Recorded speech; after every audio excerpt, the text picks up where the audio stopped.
Hey everyone, it is Dean Meadows. It's good to be back with you all. It has been probably over a month since the last time I recorded and we got together.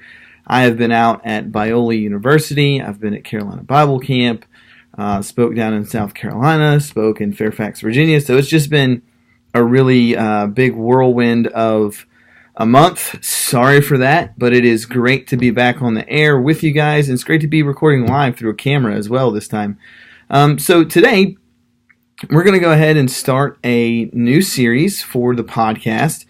And this is going to last probably from now until the end of the year because the issue is really important. Not that other issues aren't as important, but this is really a big thing that you, as parents, as church leaders, as young adults, really need to invest in as far as study, because it is like the hot topic of not just of Christian apologetics, but probably where you're going to be challenged the most. Now, before we get into the topic, there's just a couple of housekeeping issues that we need to take care of. Remember, if you want to keep up with Apologia Institute, you can do that by subscribing to our monthly newsletter, and you can sign up for that at www.apologiainstitute.com. You can also check out the latest blog there, and you can also check out our latest blogs and stuff like that, events on our Facebook page. It's titled Apologia Institute.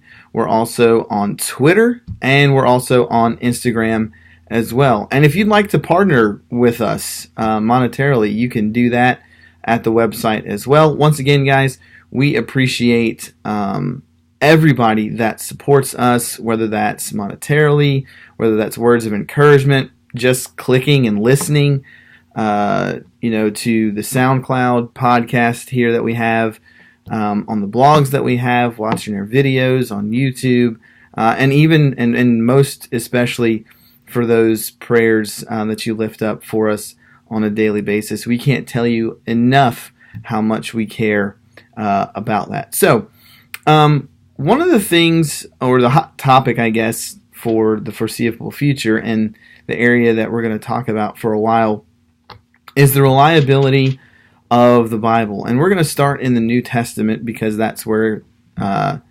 the resurrection takes place. That's where Paul talks about, hey, if the resurrection didn't happen, if Jesus Christ wasn't raised from the dead, then our faith is, basically for naught. And we're all, of all people, to be pitied.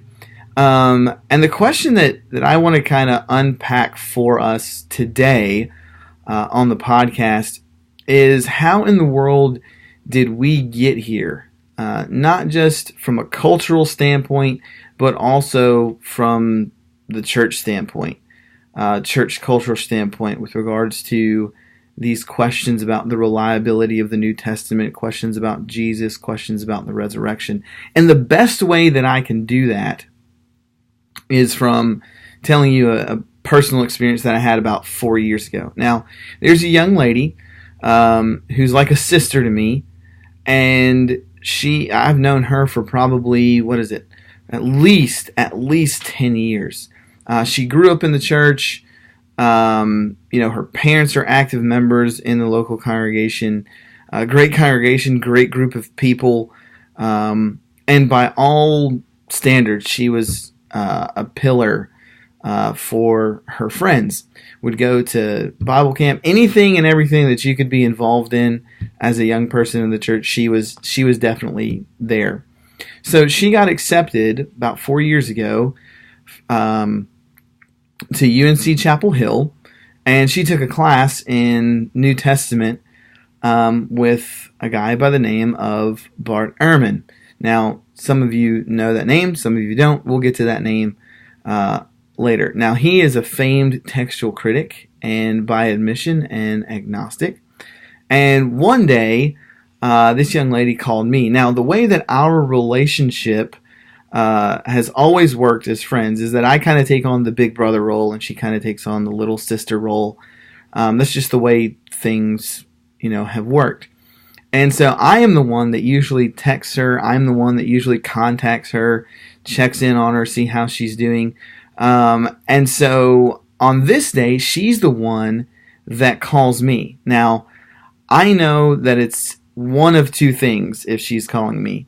One, it's either, hey, I'm having, guy trouble, or two, I'm having, some spiritual trouble, some faith issues. And I wish, and I wish, and I wish, and I wish that this was an instance of her calling me and saying, hey, I'm having trouble with this guy at school, what do I do? Or, hey, how do you navigate this aspect of dating, relationship? Wish it was one of those things.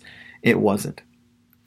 So she gets on the phone and she says, Dean, I am just not sure anymore about my Christianity. I have some serious doubts. And so she would mention some of the things that were taking place in her class with Dr. Ehrman. Now, this isn't an attack on Dr. Ehrman. From what I've heard, he's a very nice guy. Very, how do I say it? I don't want to say blunt, but maybe that's the best word to use. Very blunt about what he believes and what he thinks, and that's okay. That's fine. And she mentioned that he was stating that there are all these errors in the New Testament and that all we have are copies of copies of copies, and kind of in light of this, how could we trust that the New Testament was telling accurate history about Jesus? And so here's the thing. I wasn't astonished by the questions. I had heard these questions before. I actually, bought the book, Misquoting Jesus by him, had read through it, had kind of digested it, kind of developed some answers to it. Used other resources, for that as well. So I wasn't, I wasn't boggled by the questions. I was more boggled by who was asking the questions.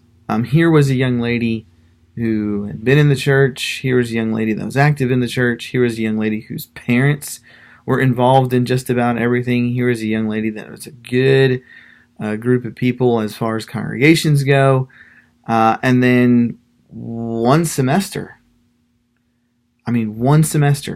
One class, one semester, that's all it took. And my question was, man, how in the world did this happen? And really, the conclusion that I came to was, she just wasn't prepared for whatever reason. Maybe she had never heard this before. Maybe she had never thought about this before.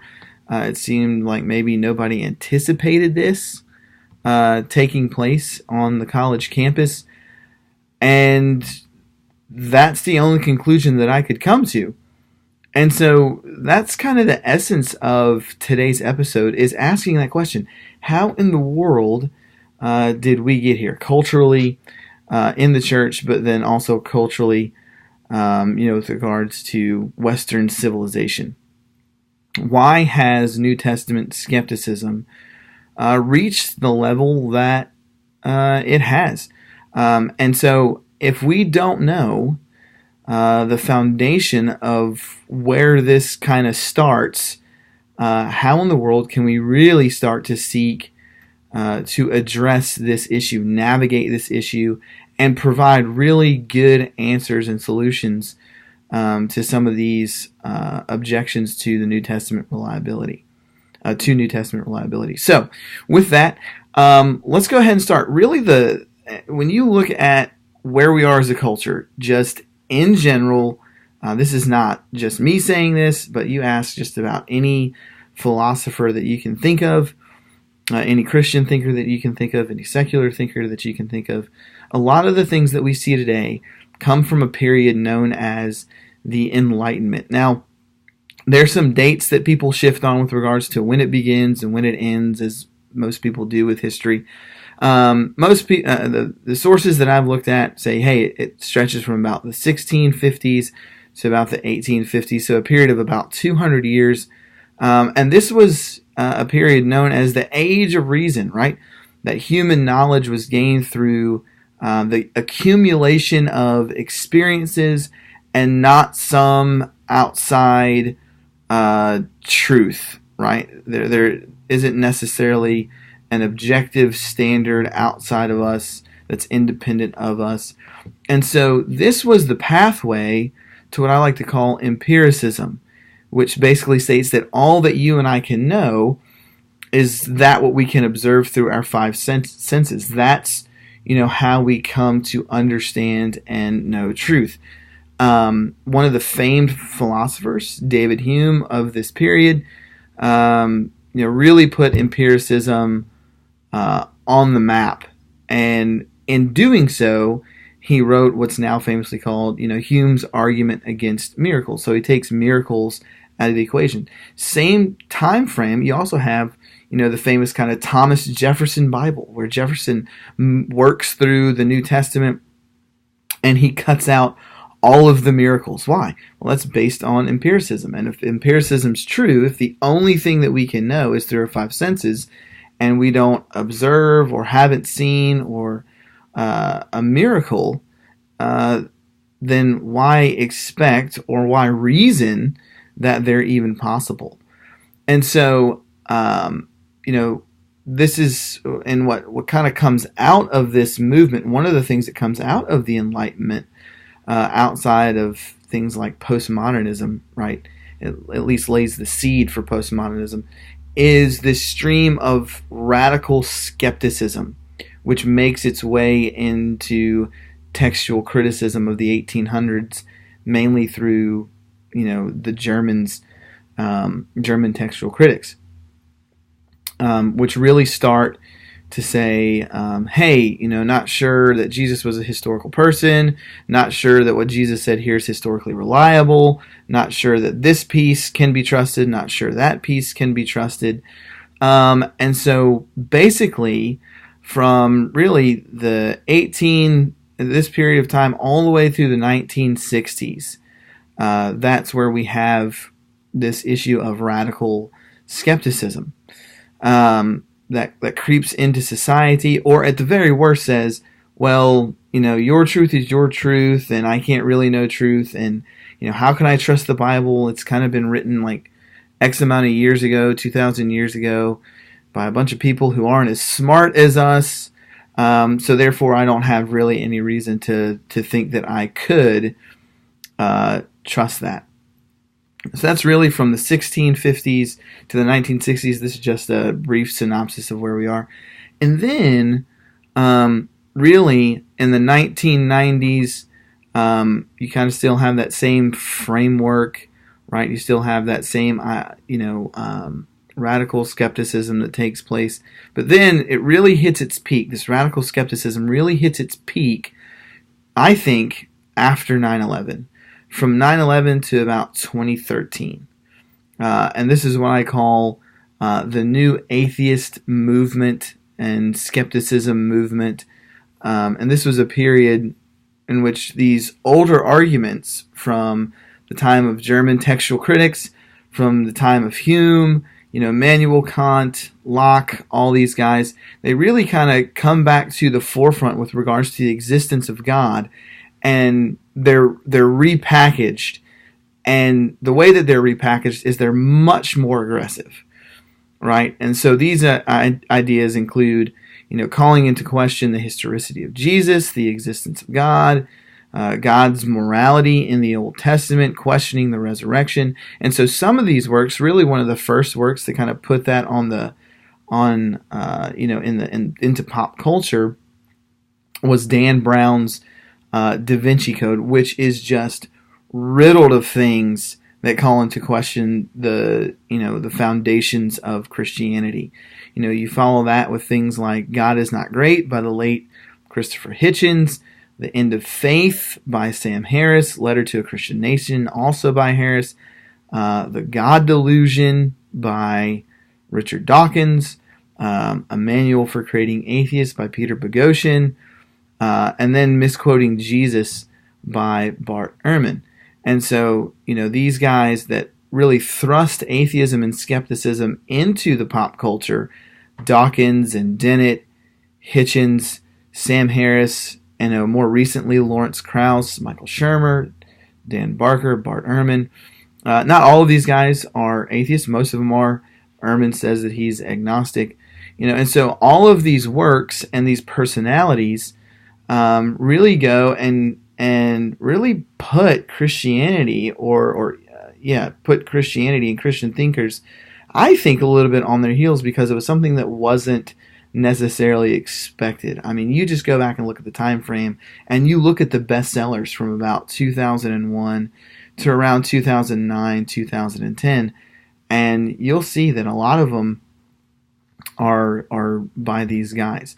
Now, of these works, and of these personalities, I think the one that's been most damaging to Christians and their faith would be Bart Ehrman's misquoting Jesus.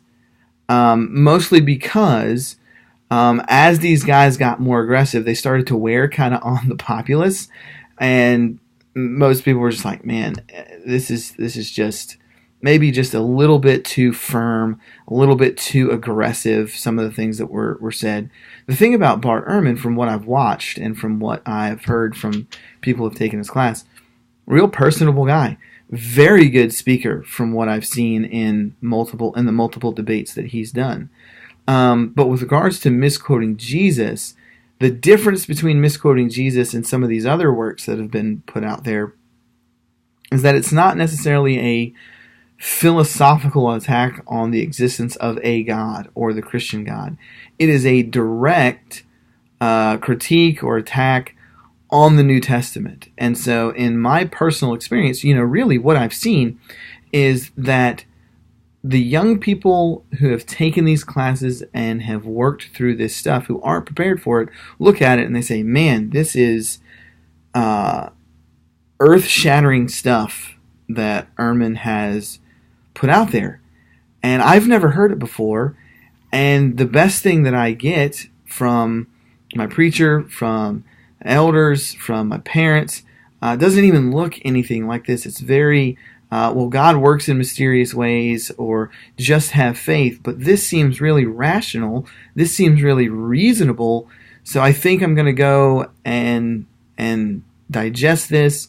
And I haven't heard anything really good in response. And because they haven't heard anything good in response, and because Ehrman is such a good writer, give him all the credit in the world, and because he is such a good speaker, and because the arguments in here, if you haven't really looked into this stuff, seem very persuasive, they're gone, and it's one of the pillars of their deconversion.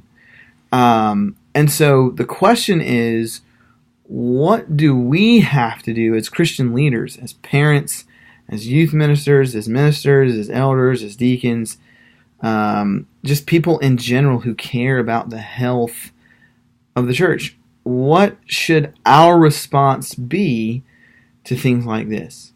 And that's basically what we're going to do for the next couple of months, is we're going to not just work through Ehrman's arguments in his book, but we're also going to take a very in-depth look at the reliability of the New Testament. But we have to first understand what we shouldn't do, what our response shouldn't be. And the first thing that we need to do as Christian leaders, as people who care about the health of the church and the spirituality of young people, is we have to stop pretending that this isn't there. I just got a text the other day from a friend who is having a conversation with a lady that he worships with, and she stated, more people are won by feeling God's presence than by all other apologetics arguments combined. Now here's the thing about that. I understand what she's saying, that religious experience is a very big part of the Christian faith, and that there are so many people in the church that have a desire to feel God's presence, to know that God is living, that God is active, that He's moving in their lives. And I get that, and I don't want to discount that, because religious experiences are real and they happen. But here's the thing. We can't disconnect our rationality, our reasoning behind why the Christian worldview is true, from our experiences, right? And this is part of the reason why I think a lot of people leave the church, is because they want this experience But there are times where they do feel distant. They do feel, they do ask the question, man, where is God in this moment of suffering? Where is God in this trial? Who does God, or what does God want me to be? And so because their faith isn't grounded in good reason, when the experience and the emotion leaves, then that leads them down the path to saying, man, I don't know if it's true because I don't feel, right? It's kind of, so we can't pretend like these, number one, we can't pretend like these things don't exist, these objections don't exist, but also we can't parse out Christianity into saying, well, the experience of God is more important than the reasonings behind why we believe what we believe. It's not an either or, it is a both and. And this really comes back to Einstein's definition of insanity, that if we keep doing the same things over and over and over again and expect a different result, well, we're not going to get a different result. And so that's something that we really need to understand. Those two pieces, I think, are absolutely positively critical for you and me as we engage not just these objections, but as we engage people who feel this way. As we engage the young people in our church, as we engage each other. I mean, I'm not going to sit here and say that there aren't times where I've felt like God isn't operating in my life. I'm not going to sit here and say that there aren't times where I haven't had serious doubts about Christianity because I didn't feel emotionally attached.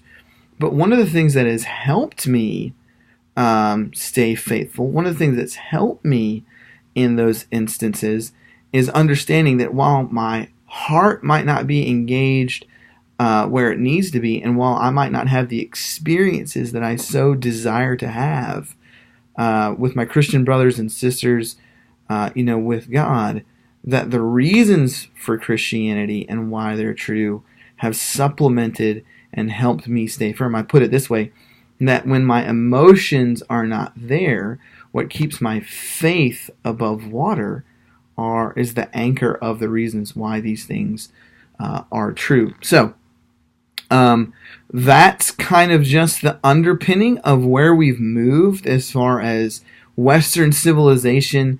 We've moved away from, hey, there's this idea that certain things are objective and independent and binding on us, objective truth, to where, hey, the only thing that you can know is, what you experience by our five senses, which has led to the movement of radical skepticism, along with other movements that we see today. And so this has kind of crept in to textual criticism. And with the rise of new atheism, this stuff has kind of been blasted out there and made very popular in pop culture. And in my opinion, the number one person and work that's done the most damage to the Christian faith is Bart Ehrman, because of some of the things that he's written. And so in order for us to have really good answers to why, to these objections, we can't pretend like those objections don't exist, and we can't parse out our faith as emotions are more important than the reasons why Christianity is true. That's not a either or, that's a both and. So hey, that is the episode for today. That's just kind of to lay the groundwork for why we are here. And don't worry about the story I shared with Kaylee. As we move through this, I'll mention some of the things that we've talked about, and then I'll let you know kind of how the story ends once we get towards the end of this series. But once again, thank you guys for tuning in. Thank you guys for listening. And next week, we are going to, or next episode, we are going to talk about the formation of the synoptic Gospels. Can't say it right. Got to get it right the first time. And then the synoptic problem as well. What is that? Why is that important? And so, hey, thanks for listening. Appreciate you guys as always. God bless and have a great day.